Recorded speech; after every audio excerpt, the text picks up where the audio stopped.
Les présidents de communautés de communes et d'agglomérations de l'Aude étaient réunis ce mardi à Limoux pour présenter les aides mises en place pour soutenir les entreprises des secteurs du tourisme, du commerce et de l'artisanat fragilisés par la crise sanitaire.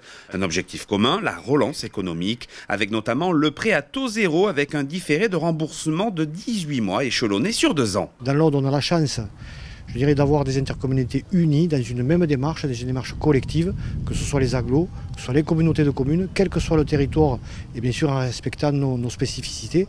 On est tous dans la même démarche pour accompagner nos entreprises, mettre en place les fonds nécessaires avec la région pour les aider, que ce soit en aide directe ou en aide en trésorerie, pour qu'elles puissent continuer à se développer et passer ce cap, je dirais, de cette crise du Covid-19.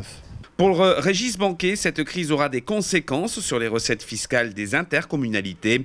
L'État devra être au rendez-vous pour compenser les pertes. La casse, elle viendra en 2021-2022 pour les collectivités, surtout pour les intercommunalités, puisque les impôts des entreprises vont baisser drastiquement pour nous, puisque les chiffres d'affaires vont baisser bien entendu.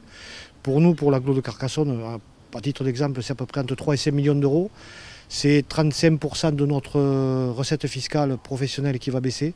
C'est énorme, c'est quasiment irrémédiable. On pourra difficilement continuer à vivre dans ces conditions-là. Donc on espère que l'État sera au rendez-vous pour, bien sûr, l'ensemble des intercommunalités pour nous compenser.